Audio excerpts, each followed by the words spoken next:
کہ ایک معمولی جو تمہارے نزدیک حقیر سب کو اگر اچھا ملا ہے تو اس کو بھی حقیر مت سمجھو. یہ ذرہ یہیں سے وہ بات ہے کہ خیر ہے یہ راہ ذرہ برابر بھی اگر تم نے کوئی بھلائی کہیں کی ہے, کہیں سوچا ہے کسی کے بارے میں, تو یہ بھی آپ کی بھلائی ہے. اور عمل کرنا, اس کو باقاعدہ عملی شکل میں لانا, وہ تو بہت بڑی بات ہے. تو یہ سارے کے سارے انسان کے اعمال جو محفوظ ہیں یہ سارے کے سارے اس کے سامنے آ گئے.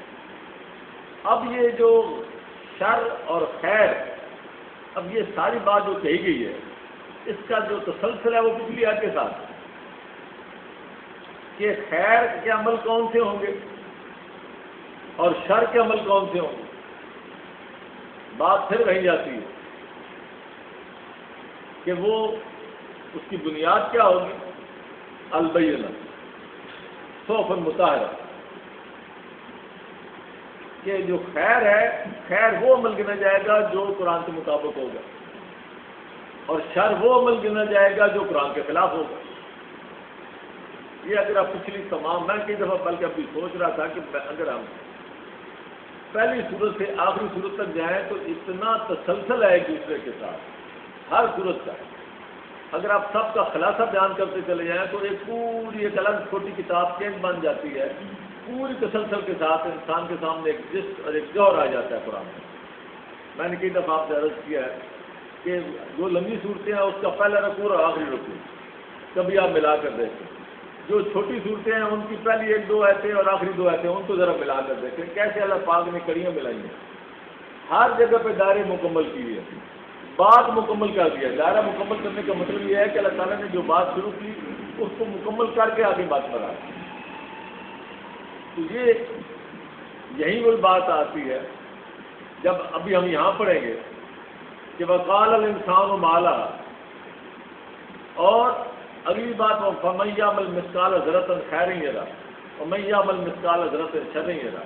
تو یہ جب انسان اپنا تمام ہر طرح کا خیر ہر طرح کا شر آپ کے سامنے آتا وہ دیکھ لے گا تو انسان حیرت زدہ ہو جائے گا کہ آج کیا ہو گیا, ہر چیز میری جو ہے بام ہو گئی. سورہ بنی اسرائیل میں آتی ہے بات کہ ہم اس کے گریبان سے اس کا اعمال نامہ نکالیں گے. جی ہاں, اس کے گریبان سے, اور ہم کہیں گے اقرا کتابک, پڑھ اپنی کتاب, خود پڑھ. اس دن کوئی نہیں یہ کہے گا کہ میں پڑھا ہوا نہیں. وجہ ویڈیو دیکھ لے گا, اقرا میں ویڈیو بھی آتی ہے, دیکھ لو. کفا بے نفسے کا, آج تمہارے لیے یہ کافی ہے. یہ اسی لیے کافی ہے کہ تم دیکھ لو گے, تم یہ نہیں کہہ سکتے کہ میں پڑھا ہوا نہیں ہوں. تمہیں یہ ساری سمجھ آ جائے گی کہ میں نے کیا کیا دنیا میں. ایک ایک عمل ریکارڈ کیا ہوا اس کی گواہی تمہارے سامنے ہوگی. تمہارے اپنے اعضاء, تمہارے ہاتھ, تمہارے پاؤں گواہی دیں گے تمہارے خلاف تو میں نے یہ کام کیا. یہ کہتا ہے میں نے نہیں کیا, ہاتھ کہیں گے میں نے کیا, پاؤں کہیں گے میں نے کیا, زبان بولے گی کہ میں نے کیا. لیکن یہ خیر اور شر کے جو بنیاد ہوگی وہ ساری کی ساری جو اصل بات یہ ہے وہ قرآن کے مطابق ہے. کرائٹیریا قرآن ہے. کوئی آدمی غلط فہمی میں نہ رہے کہ میرے امام نے مجھے یہ حکم دیا ہے, فلاں کتاب میں یہ حکم ہے کہ فلاں جگہ پہ اتنا وہ ایک دربار بنا دو, یا فلاں جگہ پہ چڑھاوے چڑھا دو, یا فلاں جگہ پہ چادریں چڑھا دو, یا فلاں جگہ پہ جلوس نکال کے لے جاؤ, یا فلاں جگہ پہ عرس کرو تو تمہیں ثواب ملے گا. بنیاد قرآن ہوگی. قرآن اگر یہ سارا کچھ کہتا ہے تو اس کا اجر ہے, قرآن اگر یہ نہیں کہتا ہے تو اس کا اجر نہیں ہے. بنیاد قرآن ہے. اس کے بعد اگلی صورت والعادیات ضبط, جو ترجمہ ہوا ہے پہلے میں وہ پڑھتا ہوں. ان تیز دوڑنے والے گھوڑوں کی قسم جو ہانپ اٹھتے ہیں. فالموریات قدم, پھر پتھروں پر نال مار کر آگ نکالتے ہیں. فالمغیرات صبح, پھر صبح کو چھاپا مارتے ہیں، فاثرنا بہی نقن، پھر اس میں گرد اٹھاتے ہیں، فوسطنا بہی یمن، پھر وہ دشمن کی فوج میں جا گھستے ہیں۔ ان الانسان لربہ لکنود، بے شک انسان اپنے رب کا ناشکرا ہے، وانہ علی ذلک لشہید، اور وہ خود اس پر گواہ بھی ہے، وانہ لحب الخیر لشدید، وہ مال کی سخت محبت میں گرفتار ہے۔ افلا یعلم اذا بعثر ما فی الصدور، کیا وہ نہیں جانتا جب جو قبروں میں ہے وہ جب باہر نکالے جائیں گے، وحصل ما فی الصدور، اور جو دلوں میں ہے وہ ظاہر کر دیے جائیں گے۔ ان ربہم بہم یوم ذل خبیر، بے شک ان کا پروردگار اس روز ان سے خوب واقف ہوگا۔ یہ وہ ترجمہ ہے جو عام طور پہ کیا جاتا ہے۔ مجھے اس ترجمے میں تھوڑا سا اشکال ہے۔ پہلی بات تو یہ ہے کہ یہ در حقیقت یہ تسلسل جو ہے پیچھے سے جو چل رہا ہے، یہ اگر آپ آخری آیتیں دیکھیں، افلا یعلم اذا بعثر ما فی القبور، اور ادھر جو اذا زلزلت الارض، اس کے ساتھ اس کا بہت بڑا تعلق ہے، لیکن یہ درمیان میں گھوڑے آ گئے۔ ایک بات تو یہ، ایک اور بات جو یہ پوری صورت ہے اس میں یہ ہے کہ گھوڑوں کی بات کرتے کرتے آگے انسان سے کہا گیا کہ یہ مجاہدین کے گھوڑے ہیں، اور آگے کہا گیا کہ ان الانسان لربہ لکنود، کہ انسان اپنے رب کا بڑا ناشناس ہے، ناشکرا ہے۔ تو یہ گھوڑوں کی بات کے ساتھ یہ انسان کا ناشکرا ہونا، وَإِنَّهُ عَلَىٰ ذَلِكَ لَشَهِيدٌ، اور وہ اس بار گواہ بھی ہے، اور پھر یہ ہے کہ یہ مال کی سخت محبت میں گرفتار ہے۔ تو یہ تسلسل نہیں بنتا، مضمون سے مضمون جڑتا نہیں ہے۔ پھر اس میں ایک تیسری بات بھی ہے، میں تو چونکہ اپنے طور پہ مجھے اللہ تعالیٰ کی رحمت سے اتنا اعتماد ہے قرآن پر، کہ قرآن کے مضامین، قرآن کا جو اسلوب ہے وہ جس حساب سے ہے، میں نے تو اس حساب سے ایک خاص ترجمہ اس کا جو اور بنتا ہے وہ میں نے کیا، لیکن میرے اندر تھوڑا سا تھا معاملہ کہ میں ایک وہ ترجمہ جو چلا آ رہا ہے اس سے ہٹ کے بات کروں گا تو کیا کہیں گے لوگ، وہ سارے جو تھے وہ سارے کیا ہوا۔ تو مجھے اتفاق یہ ہوا کہ میں نے کل شام کو ہی یہ تفسیر ابن کثیر میں نے پہلی دفعہ دیکھی اس کے ساتھ، تو مجھے اس میں احساس ہوا میرے دو مسئلے حل ہوئے، تو میں ان میں آپ کو بھی شریک کرنا چاہتا ہوں۔ دو مسئلے انہوں نے حل کیے۔ ایک یہ ہے کہ میں بھی انسان ہوں آپ لوگوں کی طرح، میرے اوپر بھی صفدر صاحب چلے گئے، میرے اوپر بھی صفدر صاحب کے یا صفدر صاحب جیسے ان کے حملے ہیں، اور وہ اثر کہیں نہ کہیں ہوتا ہے کہ جناب وہ جی اس کی تشریح کہاں سے لیں، کہیں میں ادھر نہ نکل جاؤں، کہیں ادھر نہ نکل جاؤں، وہ خوف ہوتا ہے۔ تو لیکن میرے اندر ایک مسئلہ یہ تھا کہ میں اس ترجمے کو اس لیے قبول نہیں کر رہا تھا کہ تین وجوہات کی بنا۔ ایک تو میں نے آپ کا اس کا نظم بتایا، اس کا تسلسل بتایا، پچھلی سے جو اس کا لنک ہے وہ نہیں بن پا رہا، اس کا اپنے اندر جو بات ہے وہ نہیں بن پا رہی کہ یہ مجاہدین کے گھوڑوں کی بات کرتے ہوئے انسان کے ناشکرے پن پہ بات آ گئی۔ اور ایک اور بات بھی ہے، یہ جو صورت ہے یہ صورت مکی ہے، صورت مکی میں مجاہدین کے گھوڑوں کا سوال ہی پیدا نہیں ہوتا۔ وہاں اپنی جان بچانے تو پھرتے تھے، وہاں وہ مجاہدین کے گھوڑے کہاں آ گئے جو کہ سب خون مارنے والے اور جو جہاد کرنے والے اور جو دشمن کی صفوں پہ ٹوٹ پڑنے والے، ابھی تو بیچارے خود کبھی حبشہ ہجرت ہو رہی ہے، کبھی کہیں ہجرت ہو رہی ہے، تو یہ بات وہاں سے کیسے آ سکتی ہے؟ یہ میرے ذہن میں باتیں ہیں۔ پھر اس میں مجھے ایک اور بات آئی کہ یہ جب بات آگے آئی، پہلی بات یہ ہے کہ اس میں گھوڑوں کا ویسے ڈائریکٹ تو کوئی ذکر ہی نہیں ہے، یہ تو بالکل ایسی ہے والمرسلات والنازعات، جس طرح کے وہ معاملات ہیں، اور وہ اس میں مختلف لوگوں نے مختلف نام لیے ہیں، کوئی فرشتوں کو کہتا ہے، کوئی اللہ تعالیٰ کی رسالت کو کہتا ہے، انبیاء کی بات کرتا ہے، تو وہاں لوگوں نے مختلف کی ہے۔ تو یہاں کیا مطلب ہے؟ یہاں گھوڑوں کا تو نام ہے ہی نہیں اس طرح کا۔ چوتھی بات یہ آئی کہ یہاں یہ آگے بات آتی ہے فالموریات قدحا، کہ پتھروں پر نال مار کر آگ نکالنا، تو آگ نکالنا یہ رات کا عمل ہے، اور آگے ہو رہا ہے فالمغیرات صبح، پھر صبح کو وہ چھاپا مارتے ہیں، دوڑتے رات کو ہیں، چھاپا صبح مارتے ہیں، یہ کوئی بات بنتی نہیں۔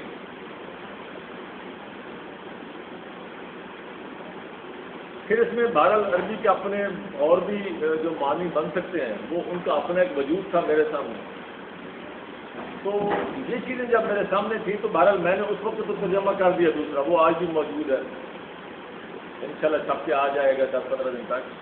لیکن میں نے جب اس کی تشریح پڑھی تو میں آپ کو شریک کرنا چاہتا ہوں، آپ کو دو باتوں کا اندازہ ہوگا کہ پہلی بات تو یہ ہے کہ جو قرآن ہے، جو ہم سوچتے ہیں، یہ صرف ہم نہیں سوچ رہے، سیاق و سباق کے حوالے سے، حالات اور واقعات کے حوالے سے۔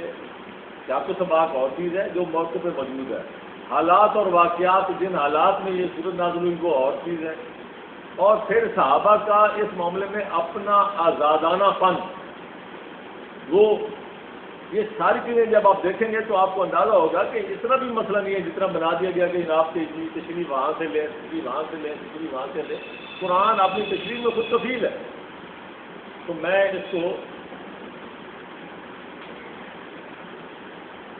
نے یہ کب کیا تو وہ چھوڑ دیا تھا اس کو، کیونکہ اس میں تو یہی ہے ہر جگہ پہ کبھی کہ یہ ایپ اس کے ساتھ فلاں ایپ تھی وہ اب نہیں ہے، وہ منسوخ ہو گئی، وہ منسوخ ہو گئی۔ لیکن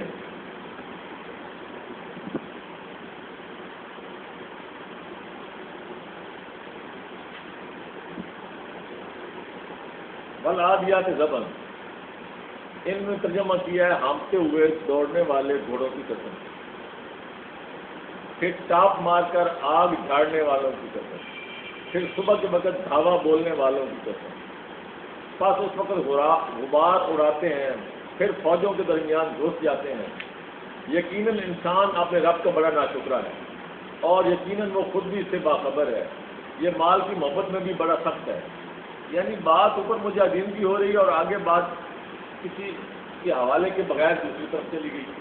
بہرحال اب یہ اس کی تشریح نیچے رکھتے ہیں، مجاہدین کے گھوڑوں کی قسم۔ میں ایک ایک لفظ پڑھوں گا تاکہ کوئی بات رہ نہ جائے۔ مجاہدین کے گھوڑے جب کہ اللہ کی راہ کے لیے ہانپتے اور ہنگاتے ہوئے دوڑتے ہیں، ان کی اللہ تعالیٰ قسم کھاتا ہے۔ پھر اس تیزی میں دوڑتے ہوئے پتھروں کے ساتھ ان کے نال کا ٹکرانا، اس رگڑ سے آگ کی چنگاریاں اڑنا، پھر صبح کے وقت دشمن پر ان کا چھاپا مارنا اور دشمنان رب کو ابالا کرنا۔ حضرت کی یہی عادت مبارک تھی کہ دشمن کی کسی بستی پر آپ جاتے تو وہاں رات کو ٹھہر کر کان لگا کر سنتے کہ اذان کی آواز آ گئی تو آپ رک جاتے، نہ آتی تو لشکر کو حکم دیتے کہ بزن بول دیں۔ اب یہ دیکھیں اس دور میں اسلام کو اتنا لمبا چوڑا نہیں تھا، ارد گرد کے قبیلے یا تھے، یعنی آپ کو پتہ بھی نہیں ہوتا تھا کہ لہٰذا کہ کون سے قبیلے مسلمان ہے، یعنی آپ انتظار کرتے تھے کہ جی وہ اذان کی آواز آئے تو ٹھیک ہے ان کو چھوڑ دیتے ہیں، اور اگر اذان کی آواز نہیں آتی تو حملہ کر دیں۔ میں اسلام میں میرا خیال میں ایسی گنجائش ہی نہیں، لیکن بہرحال جو لکھو میں بول رہا ہوں۔ پھر ان گھوڑوں کا گرد و غبار اڑانا اور سب کا دشمنوں کے درمیان گھس جانا، سب چیز کی قسم کھا کر پھر مضمون شروع ہوتا ہے۔ حضرت عبداللہ سے مروی ہے کہ والعادیات سے مراد گھوڑے نہیں بلکہ اونٹ ہے، پہلا اختلاف، یعنی گھوڑے کا چونکہ نام ہی نہیں ہے، یہ ازیوم کیا گیا ہے۔ تو حضرت عبداللہ ابن عباس کہتے ہیں کہ اس سے مراد اونٹ ہے، گھوڑے نہیں۔ پہلی بات تو ختم ہوگی، وہ نال والی بات بھی ختم ہوگی۔ یعنی پہلا آپ کو جو یہ موقع دے رہے ہیں کہ اس کا مطلب یہ ہے کہ آپ گھوڑے بھی ہیں، اونٹ بھی لے سکتے ہیں۔ اس کے بعد حضرت علی بھی یہی فرماتے ہیں۔ حضرت ابن عباس کا یہ قول ہے کہ اس سے مراد گھوڑے ہیں۔ جب حضرت علی کو معلوم ہوا تو آپ نے فرمایا، اب ذرا سننا کہ تفسیر کا انداز، جب حضرت علی کو معلوم ہوا کہ حضرت عباس اس سے مراد گھوڑے لیتے ہیں، حضرت عبداللہ ابن عمر ہے جو اونٹ لیتے ہیں، حضرت عبداللہ ابن عباس یہ کہتے ہیں کہ اس سے مراد گھوڑے ہیں، اور عبداللہ ابن عباس جو ہے یہ پیدا ہی ہوئے ہیں ہجرت سے 1-2 سال پہلے، جب جنگ بدر ہوئی ہے تو یہ 2 سال کے تھے، یہ 3 سال کے تھے، کیونکہ جب رسول اکرم کی وفات ہوئی ہے تو یہ 10 سال کے تھے۔ حضرت ابن عباس کا یہ قول ہے کہ اس سے مراد گھوڑے ہیں۔ اب میں جو بات آگے کرنے جا رہا ہوں وہ یہ ہے، ایک سب سے بڑی بات ہے حدیث حضرات پھیلاتے ہیں، وہ کہتے ہیں کہ اللہ تعالیٰ نے حضور پاک نے حضرت عبداللہ ابن عباس کو سینے سے لگایا اور ان کو لعاب چٹایا اور دعا کی، یا اللہ اس کو قرآن کی تفسیر عطا فرما، اور وہ مفسر قرآن گنے جاتے ہیں ان مصحفوں میں۔ اب وہ جن کے بارے میں یہ ساری باتیں ہیں وہ کہتے ہیں کہ اس سے مراد کیا ہے؟ گھوڑے۔ عبداللہ ابن عباس، حضرت علی کو معلوم ہو تو آپ نے فرمایا کہ ہمارے پاس بدر والے دن گھوڑے تھے ہی کتنے، کہ حضرت عبداللہ ابن عباس جو گھوڑے کہتے ہیں تو گھوڑے تو ہمارے پاس جنگ بدر پہلی جو جنگ ہے، یعنی اس کا مطلب یہ ہے کہ مکہ میں تو یہ امکان ہی نہیں ہے نا کہ بھائی کوئی گھوڑوں کا کوئی حملہ یا کوئی مجاہدین کی کوئی بات ہو، پہلی جو جنگ ہے وہ تو بدر ہے، اور ہمارے پاس گھوڑے تھے ہی کتنے۔ یہ تو چھوٹا سا لشکر تھا جو بھیجا گیا تھا۔ حضرت عبداللہ بن عباس ایک مرتبہ حتیم میں بیٹھے ہوئے تھے کہ ایک شخص نے آ کر اس ایت کی تفسیر پوچھی، تو آپ نے فرمایا کہ اس سے مراد مجاہدین کے گھوڑے ہیں جو بوقت جہاد دشمنوں پر دعویٰ بولتے ہیں، پھر رات کے وقت یہ گھوڑے سوار مجاہد اپنے کیمپوں میں آ کر کھانا پکانے کے لیے آگ جلاتے ہیں۔ اب وہ ہے جو نال سے پتھروں پہ نال مار کے چنگاری والی بات نہیں، بلکہ رات کو یہ جو کیمپ چلتا تھا جو اس میں آگ جلتی تھی، یہ اس کی طرف اشارہ لے گئے۔ یعنی اس کا مطلب یہ ہے کہ آپ اس ایت سے وہ مطلب بھی لے سکتے ہیں، یہ بھی لے سکتے ہیں۔ آپ ذرا بات سمجھیں، گھوڑے بھی لے سکتے ہیں، اونٹ بھی لے سکتے ہیں۔ اور آگے وہ آدمی ان سے پوچھ کر حضرت علی کے پاس گیا، یعنی حضرت عباس حتیم میں موجود تھے، حضرت علی کے پاس ہو گیا۔ حضرت علی اس وقت زمزم کا پانی لوگوں کو پلا رہے تھے، اس کا مطلب ہے یہ تو حج کا موقع تھا۔ اس نے آپ سے بھی یہی سوال کیا، اسی بندے نے پہلے ان سے پوچھا اور اسی بندے نے جا کے حضرت علی سے پوچھا۔ اب وہ بات بھی نہ رہی کہ وہ یہ کہے کہ جناب ان کو تو حضور کی دعا ملی ہوئی ہے اور ان کی تفسیر کے بعد آپ کسی اور کی تفسیر کی مجھے ضرورت کیا ہے۔ تو وہ بھی یہ سمجھتے تھے کہ یہ تفسیر جو ہے یہ ضروری نہیں ہر پہ آپ کرو، وہ پھر حضرت علی کے پاس گیا۔ آپ ذرا، میں وہی کہہ رہا ہوں کہ اس میں آپ کو جو سبق مل رہے ہیں وہ ذرا آپ دیکھتے جائیں، کہ میں اس سے میں ایک لفظ بھی نہیں مس کر رہا، کوشش یہی کر رہا ہوں۔ آپ نے فرمایا کہ مجھ سے پہلے کسی اور سے بھی تم نے پوچھا ہے؟ حضرت علی نے پوچھا کہ تم نے؟ اس نے کہا ہاں جی۔ حضرت ابن عباس سے پوچھا ہے تو انہوں نے فرمایا مجاہدین کے گھوڑے ہیں جو اللہ کی راہ میں دعویٰ کریں۔ حضرت علی نے فرمایا کہ جاؤ ذرا اس کو میرے پاس بلا لو۔ جب وہ آ گیا ہے تو حضرت علی نے فرمایا تمہیں معلوم نہیں اور تم لوگوں کو فتوے دے رہے ہو، یعنی تمہیں پتہ کچھ ہے نہیں اور تم لوگوں کو فتوے دے رہے ہو۔ اس سے جو ثابت چیزیں ہو رہی ہیں وہ یہ ہے کہ یعنی قرآن کی جو آیات ہیں، یہ جو ہمیں روایات کے ذریعے ملی ہیں، اس کی تفاسیر تو حرف آخر نہیں ہے۔ اس دور میں وہ ایک دوسرے سے کہہ رہے ہیں کہ تم یہ فتویٰ کیوں دے رہے ہو۔ اس میں 2-3 باتیں ہیں۔ ایک تو ہے کہ ان کی اپنی عمر اس وقت اتنی نہیں تھی، وہ لوگوں کو کیا بتا رہے ہیں، اور دوسری بات یہ ہے کہ آپ حضرت علی یہ بھی نہیں مان رہے کہ یہ رسول اکرم صلی اللہ علیہ وسلم کا کہ ان کو کوئی اتنا وہ ہے فیض دیا ہوا کہ جن کی بات حرف آخر ہو جائے۔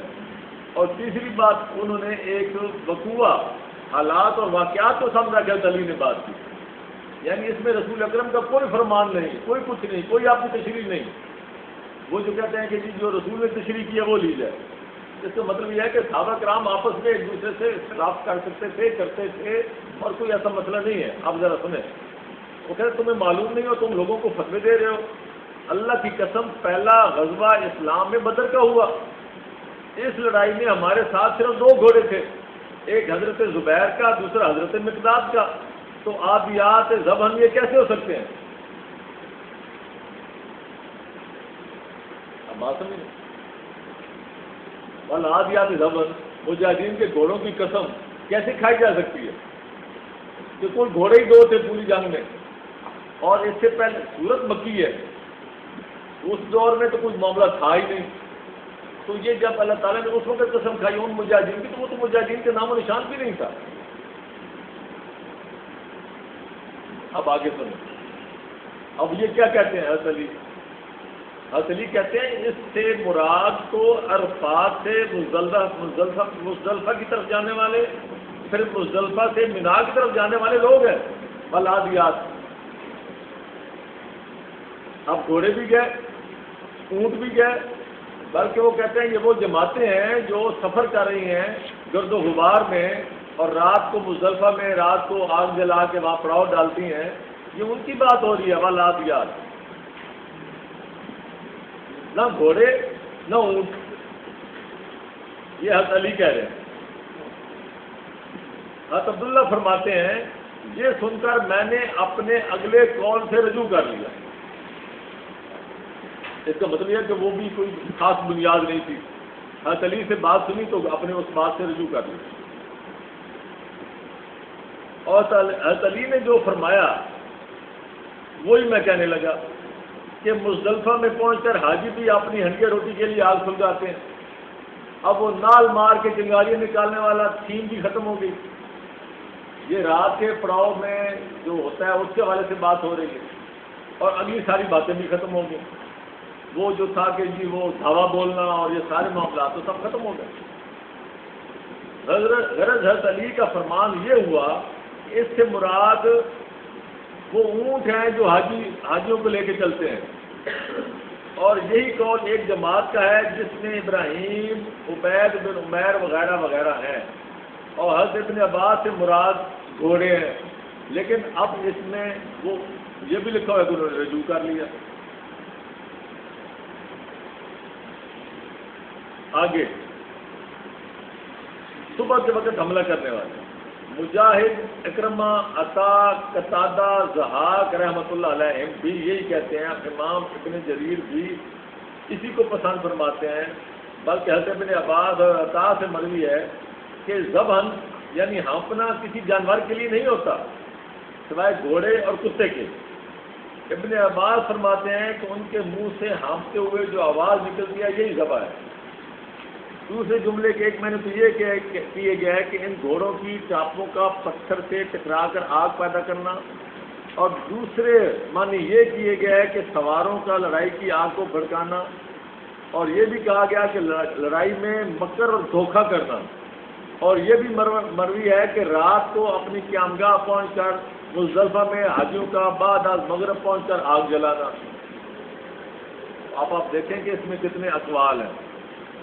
کوئی کچھ کہہ رہے ہیں، کوئی کچھ کہہ رہے ہیں، کوئی کچھ کہہ رہے ہیں. تو کہنے کا مقصد یہ ہے کہ حضرت علی نے حالات اور واقعات کے مطابق ایک تفسیر کرنے کی کوشش کی.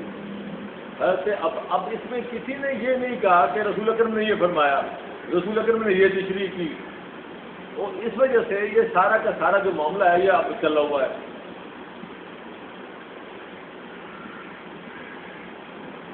آگے امام ابن جریر فرماتے ہیں کہ جن صاحبان نے اس سے مراد اونٹ لیے ہیں وہ فرماتے ہیں کہ اس سے مراد مزدلفہ سے مینا کی طرف صبح کو جانا ہے. پھر یہ سب کہتے ہیں کہ پھر ان کا جس مکان میں اترے خواہ جہاد میں ہوں یا حج میں غبار اڑانا، اور پھر ان کا مجاہدین کا کفار کی فوجوں میں ڈر جانا، گھس جانا، چیرتے پھاڑتے مارتے پچھاڑتے لشکر میں پہنچ جانا. حالانکہ یہ ساری باتیں جنگ کے اصول قواعد کے خلاف ہیں. یہ تو اپنے آپ کو ہلاکت میں ہے. جنگ لڑی جاتی ہے حساب سے، طریقے سے، حکمت سے. یہ کوئی اس طرح کا مار داڑ نہیں ہوتی. بارہ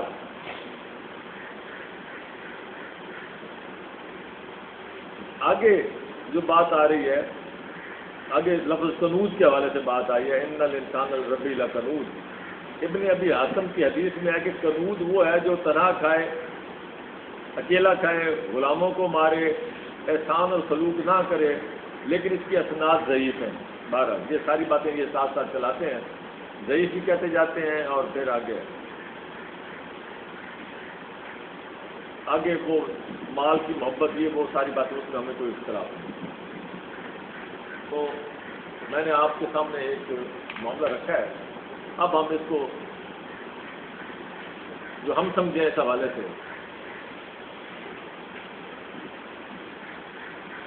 والعادیات ضبطا، ان لوگوں کی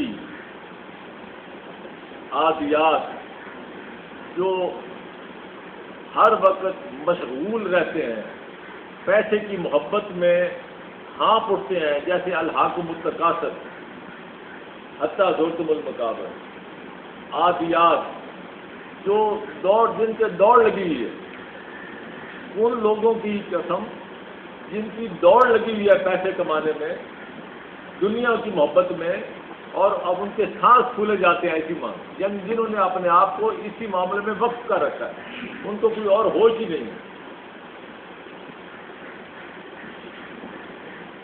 فالموریات قدم، پھر وہ جو راتوں کو اپنی محفلیں جگاتے ہیں، یہ جو شراب شباب اور یہ کباب، یہ سارے جو رات کو عیش و عشرت کی جو رات دیر تک اپنی محفلیں، یہ جو اس زمانے کا یہ معاملہ ہے، فالموریات قدم، یہ محاورہ ہے کہ یہ جو شروع سے ہی انسان کی جو پہلی عیش و عشرت کی خوراک ہے وہ آگ پہ بھون کے گوشت کو کھانا، رات کی محفلیں۔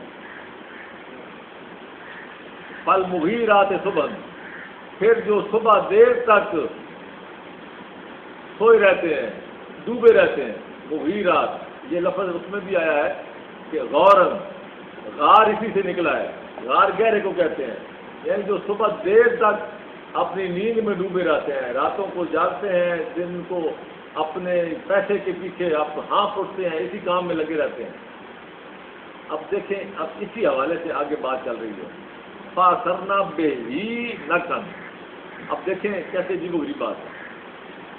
اب آپ مجھے یہ کہیں گے کہ آپ نے اس میں مال کہاں سے لے لیا؟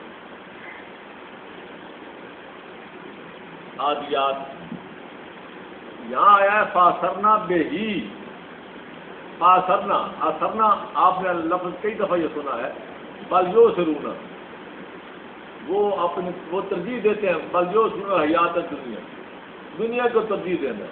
فاثرنا بہی، یہ بہی جو ہے، ہی کی ضمیر کس طرف جاتی ہے؟ یہ ہی کی ضمیر جاتی مال کی طرف ہے۔ جس مال، جس دولت کے لیے وہ اپنے آپ کو ہلکان کیے ہوئے ہیں، سانس پھولا ان کا، ہلکان کیا انہوں نے، یہ اس ضمیر اس کی طرف جا رہی ہے، اس کے علاوہ اور کوئی چیز ہے ہی نہیں جس کی طرف ضمیر جائے۔ تو پھر فاثرنا بہی، اس مال اور دولت سے جس کے پیچھے وہ اپنے آپ کو ہلکان کر رہے ہیں، ان کی سانسیں پھولی ہیں، فاثرنا بہی نقن، پھر اسی کو وہ ترجیح دیتے ہیں اب اکٹھا کرنے میں۔ نکا کہتے ہیں، اگر آپ لوگ انگریزی سمجھتے ہیں وہ ٹرم کے لحاظ سے، ایک لفظ ہوتا ہے کیچمنٹ ایریا۔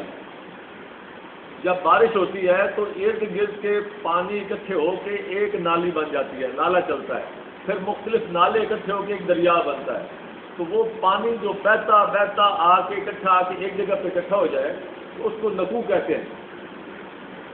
نقن، فاثرنا بہی نقن، یہ سارے وسائل جو ہیں یہ اپنے اسی لیے اکٹھے کرتے ہیں کہ اس کو ترجیح دیتے ہیں۔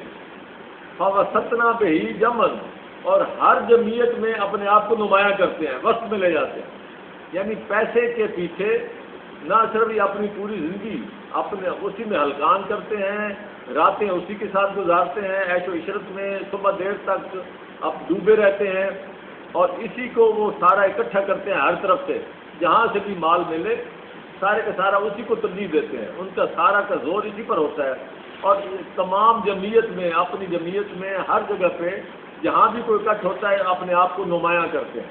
فوسطنا، وسط میں جا کے، وسط میں اپنے آپ کو نمایاں کرتے ہیں۔ یہ اس انسان کی تعریف کی گئی ہے، تشریح کی گئی ہے، اس کی منظر کشی کی گئی ہے، اور اسی کو کہا گیا ہے کہ ان الانسان لربہ لکنود۔ کنوز یہ لفظ آپ استعمال کرتے ہیں، اس سے کیا لفظ نکلتا ہے؟ کند۔ آپ کہتے ہیں میری چھری کند ہوگی، کھڈی۔ انسان یعنی ادھر کتنا تیز ہے، ادھر ہم نے جو بیان کیا ہے ان معاملات میں کتنا تیز ہے، لیکن رب کے معاملے میں جب رب کی بات آتی ہے، رب کے احکام کی بات آتی ہے، تو یہی انسان، یہ الانسان وہی ہے جب العادیات ضبط، یہ اسی انسان کی بات ہو رہی ہے۔ ان نل انسان، بے شک الانسان، یہ الانسان وہ ہے جس کے اوپر، جس کی اللہ تعالیٰ نے اوپر مذمت کی ہے کہ یہ کن کن چکروں میں پڑا ہوا ہے۔ یہ مادیت پرست، مادیت پسند، جو ہلکان کر رہا ہے اپنے آپ کو روپے پیسے کی خاطر اور اپنی اخلاقی ویلیوز اس کو بھولا ہوا ہے۔ اللہ پاک فرماتے ہیں کہ یہ اللہ کے معاملے میں کتنا کند ہے، یعنی اللہ کے احکام ماننے میں کتنا یہ کند ہے، کتنا سست ہے، اور ادھر کتنا تیز ہے۔ آگے وَإِنَّهُ عَلَىٰ ذَٰلِكَ لَشَهِيدٌ، یہ اوپر جو اس کی صفتیں بیان کی ہیں، جو اس کی حرکات بیان کی ہیں، یہ گواہ ہے اس کی اس بات پہ۔ وَإِنَّهُ عَلَىٰ ذَٰلِكَ لَشَهِيدٌ، ہم جب کہہ رہے ہیں کہ یہ اللہ کے معاملے میں بہت ہی یہ سست ہے، تو اس لیے کہہ رہے ہیں کہ اوپر جو ہم نے اس کی یہ صفات بیان کی ہیں، جو اس کی حرکات بیان کی ہیں، جو اس کے اعمال بیان کیے ہیں، وہ گواہ ہے اس بات پہ۔ ہر وہ انسان جس میں وہ باتیں موجود ہیں، وہ گواہ ہے اس انسان کے کردار پہ کہ وہ رب کے معاملے میں کتنا سست اور کتنا وہ ماند ہے۔ وَإِنَّهُ عَلَىٰ ذَٰلِكَ لَشَهِيدٌ وَإِنَّهُ لِحُبِّ الْخَيْرِ لَشَدِيدٌ، یہ مال کی محبت میں تو بہت شدید ہے۔ اب دیکھیں کہ یہ تسلسل بنتا ہے کہ نہیں بنتا۔ یہ ہے والعادیات ضبطا، جو اپنے آپ کو ہلکان کیے دیتے ہیں صرف پیسے کی خاطر، مادیت میں، دنیا داری میں، جن کو باقی اللہ تعالیٰ کے احکام، زکوٰۃ اور باقی معاملات، صدقہ، خیرات، یہ سارے معاملات یاد نہیں ہیں۔ پیسے کے معاملے میں یہ آگے سے آگے، آگے سے آگے، پیسے کی دوڑ میں آگے لگا ہوا۔ یہ ہے تسلسل۔ میں نے آپ کو اس لیے ساری وہ تفصیل سنائی کہ حق حاصل تھا، حق حاصل ہے کہ انہوں نے بھی اپنے دور میں ایک صحابی نے دوسرے صحابی کی تشریح سے اختلاف کیا، بلکہ بلا کے پوچھا کہ یہ تم نے کہاں سے لے لی، تو اس میں بھی کوئی انسان لے رہا ہے، کوئی حاجی لے رہا ہے، کوئی اونٹ لے رہا ہے، کوئی گھوڑے لے رہا ہے، تو یہ کوئی حد سے آخر بات نہیں ہے۔ لیکن یہ تسلسل جو بتا رہا ہے، تسلسل کے حوالے سے جو بات بنتی ہے وہ یہی بنتی ہے کہ وَإِنَّهُ لِحُبِّ الْخَيْرِ لَشَدِيدٌ أَفَلَا يَعْلَمُ إِذَا بُعْثِرَ مَا فِي الْقُبُورِ، کیوں نہیں اس کو پتا، یہ کیوں نہیں دیکھتا، یہ کیوں نہیں جانتا، جو پیسہ جانتا ہے کمانا، جو پیسے کے لیے ہلکان ہوا پھرتا ہے، جس کو باقی ساری چیزوں کا پتہ ہے کہ میں نے پیسے کا مصرف کیا ہے، کہاں سے اکٹھا کرنا ہے، خاصرنا بھائی نہ کرنے، اکٹھا کیسے کرنا ہے، اور میں نے اس کا استعمال کیا کرنا ہے، اپنی آپ کو ذات کی پروجیکشن، ستنا بھائی جمن، یہ اپنی ذات کی پروجیکشن کرتا ہے، سب کچھ جانتا ہے، لیکن یہ کیوں نہیں جانتا اذا بُعْثِرَ مَا فِی الْقُبُورِ، کہ جب اس کو اٹھا لیا جائے گا جب قبروں میں سے، وہ وقت بھی آنا ہے۔ دنیا میں تو ہم اس کو روکیں گے نہیں، یہ ہلکان ہوتا رہے، یہ ہانپتا رہے، بے شک چلتا رہے، پورے معاشرے، پوری قومیں اسی کام پہ لگی ہوئی، لیکن ایک وقت آئے گا۔ یہ کیوں نہیں جانتا، باقی ساری معاملات جانتا ہے۔ یہی ہم کہتے ہیں، وہ کہتے ہیں کہ شرک، ہم کہتے ہیں کہ جب وہ اپنے کام میں اتنا ہوشیار ہے، اپنے معاملات میں، کمانے میں، اپنے خرچ کرنے میں، صرف اللہ کے احکام سمجھنے میں یا اللہ کا حق سمجھنے میں اس کو سمجھ نہیں آتی۔ یہی بات اللہ پاک سے پوچھتے ہیں، افلا یعلم، کیوں نہیں جانتا یہ، وحصل ما فی الصدور، اور جو کچھ اس کے سینوں میں ہے، جو اس کے تھے اندر ڈیزائن، جو اس کے تھے اندر اپنے ارادے، جو کچھ جس مقصد کے لیے سارا کچھ کرتا رہا، وہ سارے کے سارے ہم باہر نکال لیں گے۔ جو اس کے اندر خواہشات تھیں، جس مقصد کے لیے سارا کچھ کرتا رہا، وہ سب کھل کے سامنے آ جائے گا۔ ان ربہم بہم یوم ذل خبیر، بے شک تمہارا رب اس روز ان کو ہر چیز کی خبر دے دے گا، وہ خود بھی جانتا ہے اور ان کو بھی بتا دے گا کہ یہ کیا کچھ کرتے رہے۔ تو در حقیقت یہ اسی کا تسلسل ہے کہ جہاں وہ بات آئی تھی فمن یعمل مثقال ذرۃ خیرا یرہ، تو یہاں بھی وہی بات ہے، اور یہاں مسئلہ صرف یہ ہے کہ یہ اس انسان کی بات ہو رہی ہے جو پیسے کے پیچھے چلتا ہانپتا اور جس میں اخلاقی ویلیوز اللہ تعالیٰ کے احکامات جو ہیں وہ درگزر ہو رہے ہوں، ان کی بات ہو رہی ہے۔ تو بہرحال جو میں سمجھا تھا وہ میں نے آپ کے سامنے بیان کر دیا۔ وما علینا الا البلاغ۔